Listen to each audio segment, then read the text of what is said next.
Hello guys, welcome to my channel. आज के study में आप लोग का स्वागत है। और आज मैग्नेट यानी चुंबक का पूरा निचोड़ लेके आए हैं, यानी कि हर एक शिफ्ट में इससे क्वेश्चन पूछा जा रहा है। चलिए देर ना करते हुए स्टार्ट करते हैं। इसमें दे रखा है क्या, तो चुंबक। चुंबक को इंग्लिश में मैग्नेट कहा जाता है। अब मैग्नेट जो वर्ड है, ये मैग्नेट ये कहाँ से आया, तो मैग्नेटाइट से आया। मैग्नेटाइट क्या है, तो ये लौह ऑक्साइड होता है, लोहा का एक ऑक्साइड है। जो चुंबक होता है यह हमेशा उत्तर से दक्षिण की तरफ होता है। यानी कि एक चुंबक ले लिया तो ये क्या होता है, इसकी जो अगर चुंबकीय बल रेखाएं जाती हैं वो क्या होती हैं, यानी कि नॉर्थ से क्या होता है, साउथ की तरफ। जो नॉर्थ होता है वो पॉजिटिव होता है, साउथ से जो होता है वो निगेटिव होता है। हमेशा पॉजिटिव से निकल के कहाँ जाती हैं, साउथ की तरफ। यानी कि इसमें कितने ध्रुव होते हैं, दो पोल होते हैं। इसमें कितने पोल होते हैं, तो दो पोल होते हैं, यानी दो ध्रुव होते हैं। और दो यानी कि जो चुंबक है ना, चुंबक को एकदम बारीकी से एकदम तोड़ देंगे ना, एकदम जितना भी तोड़ना चाहते हैं तो अगर तोड़ देंगे तभी भी इसमें क्या होगा, दो ध्रुव मौजूद होंगे। यानी कि एक नॉर्थ होगा, एक साउथ होगा। यानी कि कहता है कि हम साथ साथ रहेंगे, साथ साथ जिएंगे, साथ साथ मरेंगे। यानी कि परमाणु की तरह एकदम छोटे छोटे भी कर देंगे तो क्या होगा, नॉर्थ और साउथ दोनों उसमें मौजूद रहता है।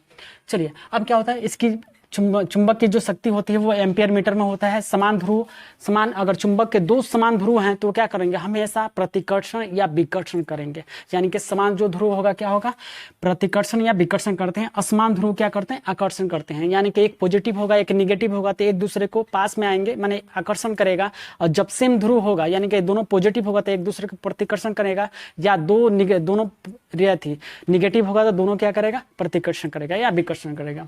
देखते हैं चुंबकीय क्षेत्र की तीव्रता जो होती है वो क्या होती है। चुंबकीय क्षेत्र की तीव्रता का SI मात्रक टेस्ला में होता है। किस में होता है, टेस्ला में है। एक टेस्ला बराबर होता है, एक टेस्ला बराबर 10 का पावर 4 गॉस होता है, 10 का पावर 4 गॉस होता है। और सेम इसका सीजीएस में क्या हो जाता है, तो इसका सीजीएस क्या होता है, तो मात्रक में इसको बोलते हैं गॉस। सीजीएस मात्रक क्या होता है, तो गॉस होता है। और एक गॉस बराबर 10 का पावर -4 टेस्ला होता है, यानी टेस्ला को टी से सूचित करते हैं। अब आते हैं चुंबक के प्रकार में। चुंबक के प्रकार अगर देखा जाए तो दो प्रकार का होता है, अस्थायी चुंबक, अस्थायी चुंबक। लेकिन मैक्सिमम देखा जाए तो 5 प्रकार के होते हैं, अस्थायी चुंबक, अस्थायी चुंबक, प्रतिचुंबकीय, अनुचुंबकीय और लौह चुंबकीय, यानी 5 प्रकार के होते हैं ये। चलिए बारी बारी से सबके बारे में। यानी प्रतिचुंबकीय क्या होता है, प्रतिचुंबकीय को हम क्या बोलते हैं, डाईमैग्नेटिक बोला जाता है। प्रतिचुंबकीय को क्या बोलते हैं, डाईमैग्नेटिक। अनुचुंबकीय को पैरामैग्नेटिक, लौह चुंबकीय को फेरामैग्नेटिक बोला जाता है। यानी कि प्रति जो चुंबकीय होता है इसमें जो होता है ये क्या करता है, प्रतिचुंबकीय किसी को अपनी तरफ खींचता नहीं है, उससे दूर भागता है। समझिए कि एक इंसान है, एक इंसान जो भी चुंबक है ना, सारे एक इंसान के गुण से माने मैच करता है। यानी कहने का मतलब जो प्रतिचुंबकीय है ये क्या करता है, कोई लड़का होता है ना, देखो किसी लड़के को पास में लेके जाओ तो क्या करता है, लड़की क्या है, हटाता है। कोई होता है उसके आधा क्या करता है, उसके पास जाने की कोशिश करता है। बहुत होता है कि देखते ही क्या होता है, एकदम चिपकने की कोशिश करता है। यानी कि वो क्या आ जाएगा, लौह चुंबकीय।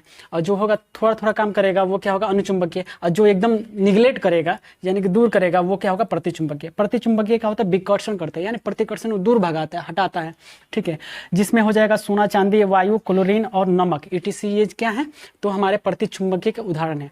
यानी कि कहने का मतलब है जिसका मान यानी कि जिसका चुंबकत्व 1 से कम होगा उसको बोलते हैं प्रतिचुंबकीय। और जिसका चुंबकत्व 1 होगा यानी कि मैग्नेट बराबर 1 यानी चुंबकत्व 1 के बराबर होगा उसको बोलते हैं अनुचुंबकीय। यानी चुंबक की कुछ गुण मौजूद होती हैं इसमें थोड़ा आकर्षण गुण होता है। और क्या कहते हैं, इसकी पहचान है जिसके अंत में M आता हो वो क्या होते हैं, अनुचुंबकीय हो जाते हैं। जैसे में sodium, magnesium, potassium, calcium, aluminium, यानी कि जिसके अंत में यम आता है वो क्या होंगे, अनुचुंबकीय। और जिसमें क्या होता है, ऑक्सीजन, एक तो ऑक्सीजन हो जाएगा, और क्या याद रखिए, जिसके लास्ट में यम आता हो। और लौह चुंबकीय में 3 ही पदार्थ होते हैं, लोहा, निकेल और कोबाल्ट। लोहा, निकेल और कोबाल्ट, यानी कि ये 3 जो होते हैं ये इसमें चुंबकीय शक्ति बहुत ज़्यादा होती है। इसमें क्या होती है, चुंबकीय शक्ति बहुत ज़्यादा होती है। यानी चुंबक क्या करते हैं, लोहा, कोबाल्ट और निकेल को तुरंत अपनी तरफ क्या करता है, खींच लेता है। तो ये हो जाएगा। इसमें मैग्नेट क्या होता है, बहुत ज़्यादा होता है, यानी 1 से अधिक होता है। अब आते हैं अस्थायी चुंबक। अस्थायी चुंबक को हम क्या बोलते हैं, टेम्पोररी चुंबक कहा जाता है। इसमें क्या होता है, चुंबक बहुत तेजी से इसमें चुंबकीय शक्ति उत्पन्न होती है, बहुत जल्दी ही तो चुंबकीय शक्ति क्या होती है, खत्म हो जाती है। यानी चुंबक का गुण कुछ समय के लिए रहता है, कुछ समय के बाद क्या होता है, खत्म हो जाता है। इसको अस्थायी चुंबक जो होता है नरम लोहा का बनाया जाता है। किसका बनाया जाता है, अस्थायी चुंबक।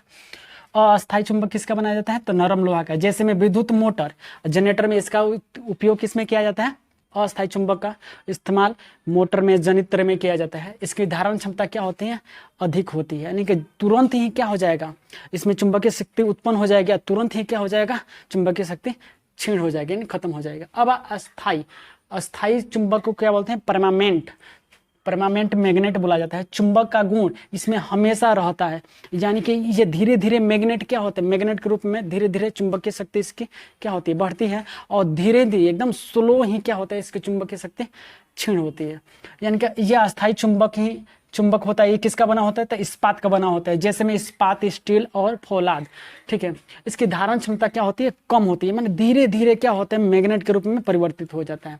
ये क्या है, ये एक चुंबक है, चुंबक यानी नॉर्थ है, ये साउथ है, याद रखिएगा। चुंबक, ये इसको बोलते हैं चुंबकीय बल, चुंबकीय बल रेखा, ठीक है, चुंबकीय बल रेखा। एक को हम बोलेंगे चुंबकीय बल रेखा। अब बहुत सारे मिल जाएंगे चुंबकीय बल रेखा, उसको चुंबकीय फ्लक्स कहा जाता है। और चुंबकीय फ्लक्स को किसने दिया था, तो वेबर ने दिया था। 1 वेबर बराबर होता है 10⁸ मैक्सवेल होता है, ठीक है। और ये जो होता है, ये जो रेखाएं, चुंबकीय बल रेखाएं होती हैं, हमेशा नॉर्थ से निकल के कहाँ जाती हैं, तो साउथ में जाती हैं। नॉर्थ से निकल के साउथ में एक दूसरे को छेद नहीं करती हैं, यानी इस हिसाब से रेखा बनाती हैं कि एक दूसरे पे चढ़ती नहीं है, काटती नहीं है, माने कि एक सेम डिस्टेंस, यानी कि जहाँ पे चुंबकीय बल रेखा एकदम नजदीक होंगे, माने घन होगा, वहाँ पे चुंबकीय बल बहुत ज़्यादा होता है। और जहाँ पे दूरी होता है, चुंबकीय बल रेखाओं के बीच में डिस्टेंस ज़्यादा होता है, वहाँ पे चुंबकीय क्षेत्र, चुंबकीय बल क्या होगा, बहुत कम होता है। यानी कि सबसे ज़्यादा अगर पूछ दे चुंबकीय बल कहाँ होता है, तो दोनों पोलों पर होता है, और सबसे कम कहाँ पर होगा, तो भाई यहाँ पे क्या होगा, कम होगा, यहाँ भी कम होगा। समझ में आ रहा है। अब तो अगर वीडियो आपको अच्छा लगता है भाई, अगर मेरी मेहनत आपको पसंद आ रहा है, तो प्लीज़ लाइक, सब्सक्राइब, शेयर कीजिए। Thanks for watching.